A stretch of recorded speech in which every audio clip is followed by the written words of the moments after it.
Ele não é o presidente que eu imagino que o Brasil precisa, mas é o presidente que eu aceito até terminar o mandato dele. Espero que ele assista essa entrevista e, com todo respeito, presidente Lula, não se torne o Lula Biden da Silva. Aprenda, aceite que o fim da linha chegou. Todo mundo tem que aceitar isso um dia.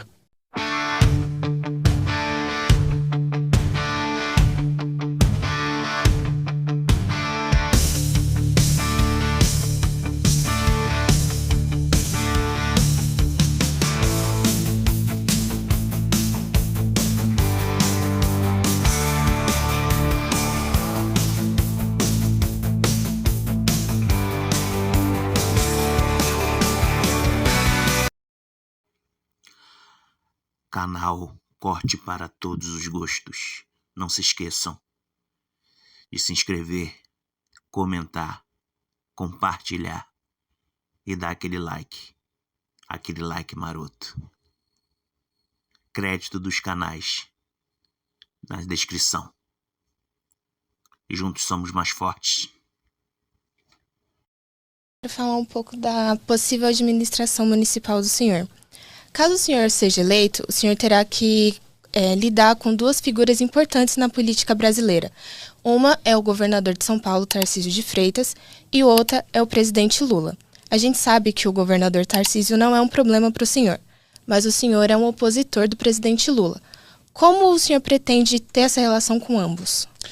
O presidente Lula ele vai receber 52 ligações minhas por ano. Eu prometo ligar para ele pessoalmente 52 vezes, cobrando recurso federal para destravar coisa em São Paulo. Já vou falar da primeira ligação. Transferi a CEAGESP, ali da Marginal Pinheiros, para a Zona Norte de São Paulo. Por quê?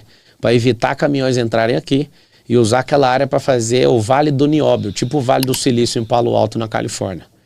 Nós temos recursos para isso e precisa de disposição política. Eu vou ligar para o Lula só pedindo e só cobrando. Vou explicar por que eu vou pedir. Não que a gente precise de dinheiro, mas nós somos o povo que mais contribui com o governo federal. E nós somos o povo de São Paulo, o que menos pega a retribuição do que a gente retribui. Não sei se vocês já viram a igualdade fiscal desse país. Nós somos o povo que mais paga a conta nesse país e nós somos o povo que menos pega de volta. Então eu vou pedir coisas que não precisa muitas vezes do dinheiro, mas precisa do financiamento. E precisa da disposição dele falar, vou ajudar. Então, o mínimo que você pode esperar de mim é ligações, vou tratar ele com respeito. Ele não é o presidente que eu imagino que o Brasil precisa, mas é o presidente que eu aceito até terminar o mandato dele. Espero que ele assista essa entrevista. E, com todo respeito, presidente Lula, não se torne o Lula Biden da Silva. Aprenda, aceite que o fim da linha chegou. Todo mundo tem que aceitar isso um dia. Nós não andamos de lambreta mais, porque as lambretas foram descontinuadas. Nós não usamos bip mais porque elas foram descontinuadas. E um político também precisa ser descontinuado. Então, meu recado como respeito de um político novo.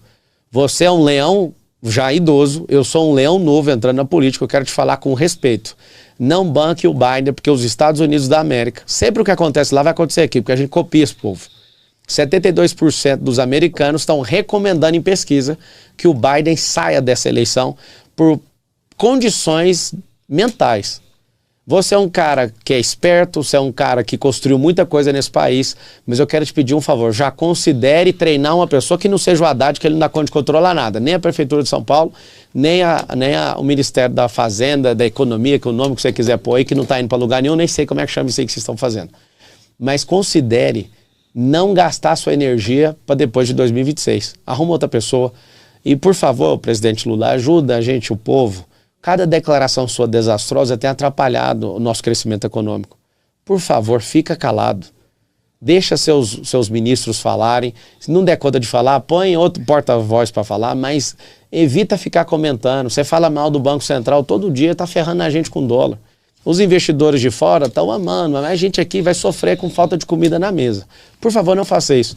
Em relação a ele, então, extremo respeito, apesar de não ser alguém que eu gostaria de ver mais uma vez, né, governando esse país, pela ideologia, pelo modus operandi de aparelhamento do Estado, mas o Tarcísio, para mim, é um cara brilhante. Eu confesso que em 2025, acordando prefeito de São Paulo e tendo o Tarcísio de parceiro, que é uma máquina para fazer obra, nós vamos revolucionar esse estado de São Paulo, nós vamos revolucionar. Eu falo isso, eu quero que esse recado chegue todo dia no Tarcísio. Cuide das 645 cidades que restam para você e deixa que eu cuide da mais poderosa e nós vamos fazer isso junto, Tarcísio. Eu vou pegar 3 frases que você usou aqui durante o nosso bate-papo. Você disse há pouco que é o storytelling que move o mundo. É claro.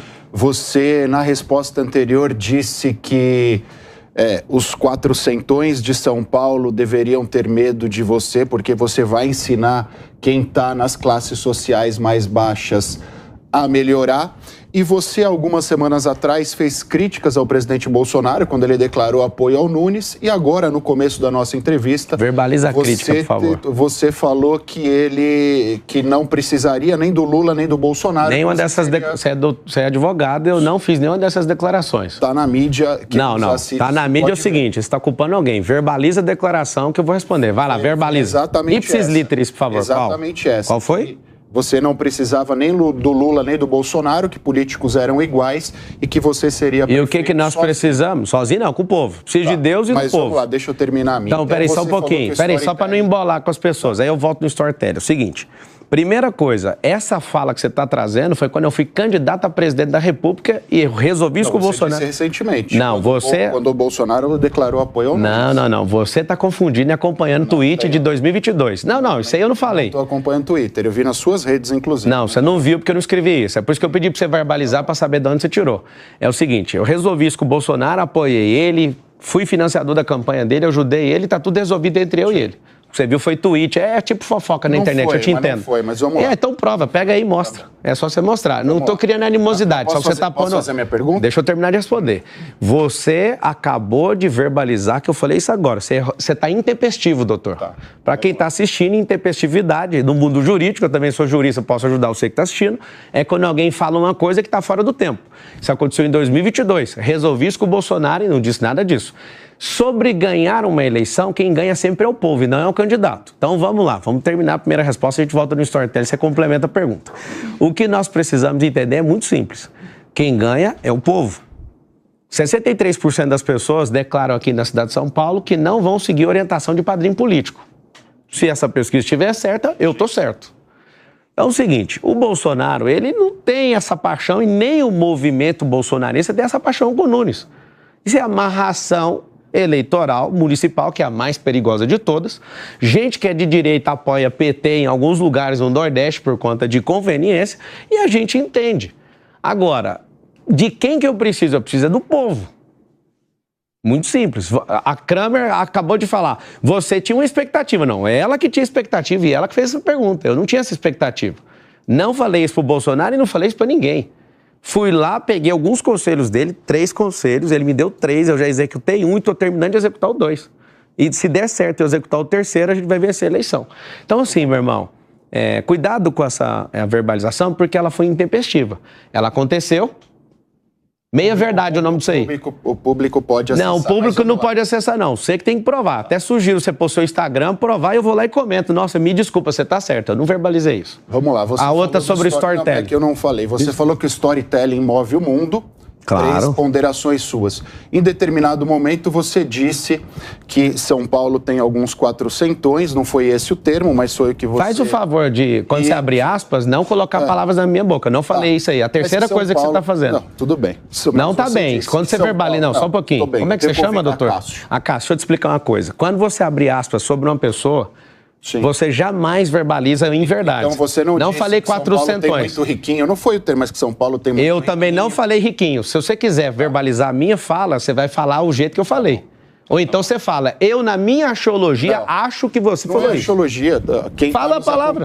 Verbaliza a palavra. O termo, mas então se não lembra, pergunta direito. Não abra aspas. Fala a sua cabeça. O storytelling move o mundo. É isso mesmo. Que você tem essa preocupação com essas pessoas pobres, numa evidente insinuação, colocando elas contra os ricos de São Paulo. Que foi uma tática histórica do PT. Esquerda, cara. Não é uma é isso que eu estou dizendo, por isso que eu estranhei, por isso que me marcou.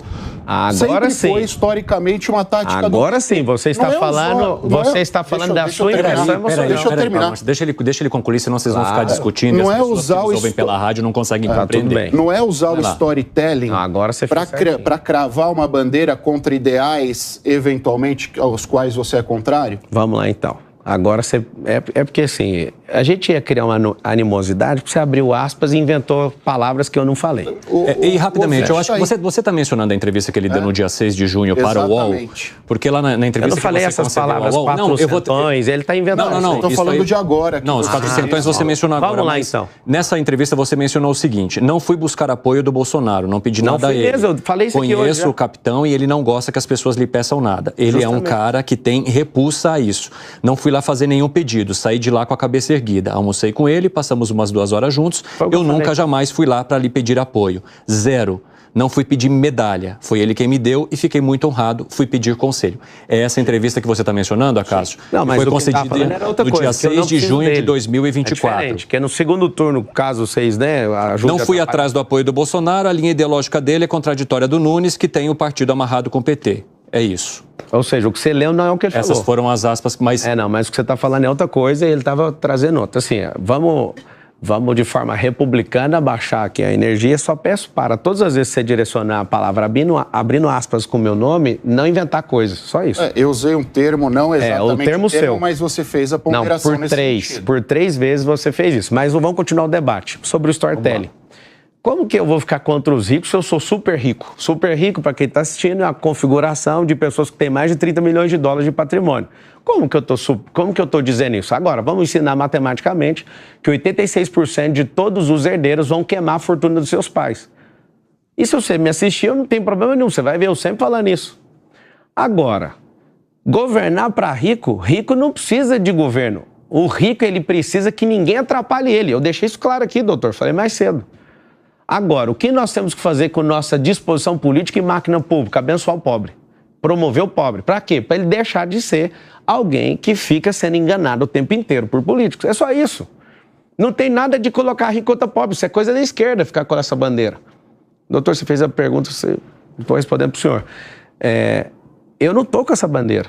Mas às vezes você está me dando a oportunidade de tirar isso da cabeça de alguém. Eu não tenho essa bandeira.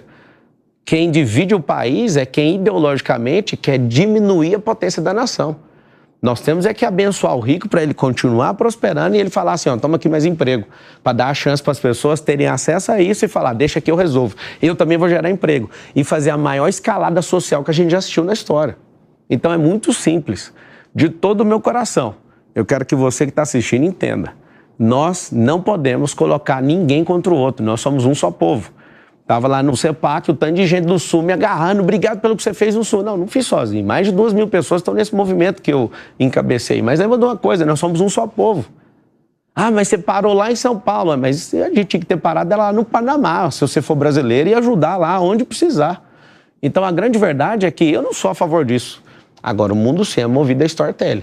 O Lula saiu da cadeia com storytelling, tirou o mandato do Deltan com storytelling, quase conseguiu tirar, se não tivesse um grupo forte político, o Moro, se não tivesse um grupo igual a União, ele tinha perdido o mandato dele de senador. O storytelling move o mundo. Vocês que assistem novela, vocês não estão assistindo novela. Aquilo ali é para vender roupa e aquilo ali é para fazer propaganda. A maioria dos jornais também vende propaganda. A concessão pública brasileira, ela obriga 2 horas de transmissão de telejornal, de todo mundo tem canal de televisão. Você acha que o jornal dá dinheiro? Dá dinheiro vendendo o quê? A propaganda. Então tem que vincular essa propaganda com a notícia. Então a gente não está no país das maravilhas, a gente tem que aprender a ler, e eu queria que o povo todinho soubesse disso. Se você soubesse, você não vai emocionar com esse romancismo que tem aí do PT e companhia e pessoal que quer ferrar esse país inteiro. Marçal, recentemente houve uma reportagem da revista Veja falando um pouquinho sobre os processos que as suas empresas têm. São várias empresas que renderam dezenas de processos, se não me engano, cerca de 100 processos. Alguns estão sob sigilo, outros dão conta de processos trabalhistas e etc. Como é que você recebe ou avalia a quantidade de processos que você tem hoje? 98% dos processos, principalmente trabalhistas, no mundo inteiro, está num país chamado Brasil. Deve ser por isso que grandes companhias foram embora e a gente está sem os empregos hoje. Agora, se você Mas você diz que eles não têm razão de existir? Não, eu quero saber por que tem 197 países, 7 bilhões de pessoas e, numericamente, por que 98% dos processos estão no nosso país. Tem alguma coisa errada aqui. Fazem de tudo para as empresas não estarem aqui. Quem vai perder é o povo. Mas tudo bem. A maior parte dos meus processos são consumidor. Eu tenho publicado 61 livros. Às vezes o livro não chega, tem um extravio, a pessoa vai lá e processa, eu vou lá e indenizo. entrego mais do que ela pediu. Se você fizer a pesquisa direitinho, porque você ficou só na headline, é interessante essa headline. Você imagina um grupo multibilionário só com 100 processos. Geralmente quem tem um grupo do meu tamanho, né, no tamanho, a envergadura das nossas companhias, tem 5 mil. A gente tem muito pouco processo porque a gente não... Você acha que interfere a forma como eu te fiz a pergunta? Não. Não? Eu só tô te falando que se você perceber... eu posso perceber, mas isso interfere como eu te fiz a pergunta? O que isso muda? Não, a forma como eu te fiz a pergunta interferiu? Não, porque você pediu para se eu checar todos os processos direitinho, isso interfere? Não, é porque se você for checar, você vai ver que é da defesa do consumidor. Ah, sim. Não é que interfere. Você falou que eu vi só o headline. Não, mas é porque... Não, mas eu tô te perguntando, esse espaço aqui é para isso também. E eu tô te respondendo. É por isso que eu não trouxe uma tese antes. Você tem tantos processos X e assado. Não, eu tô perguntando para você. E eu tô respondendo. De onde são esses processos e por quê? Eu quero ouvir a tua resposta aqui. Maioria. Eu não quero ouvir a sua resposta baseada em outras publicações. Não, mas o que eu for responder é a minha resposta. Exatamente, por isso que eu tô te perguntando. E eu tô te respondendo. Por favor. Não faltou a resposta, já tá respondido. Não, exatamente. Mas por que você pede para eu ler headline, então? Não, eu não falei para você... Não pedi, não. Eu falei que você só leu até aí. Não, tudo bem. Posso ter lido ou não, mas isso não interessa. Eu estou te perguntando por que eles... Eu não sei por que você está... Não sei por que você está preocupado, mas eu já respondi. Não estou preocupado, não. E o que eu respondi, então? Não, eu estou te perguntando por que eles existem. São processos de consumidores, existem processos trabalhistas, mas eu quero saber um pouco mais. Por que alguns processos, por exemplo, ocorrem sob sigilo e por que são... Tem que perguntar para o juiz. E por que são tantos processos? Tantos? Um grupo multibilionário ter 100 processos, pergunta para os advogados aqui se isso não é um milagre. No Brasil, isso é um milagre.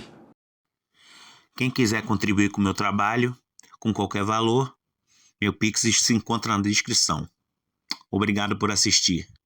Deus abençoe sempre. Juntos seremos mais fortes.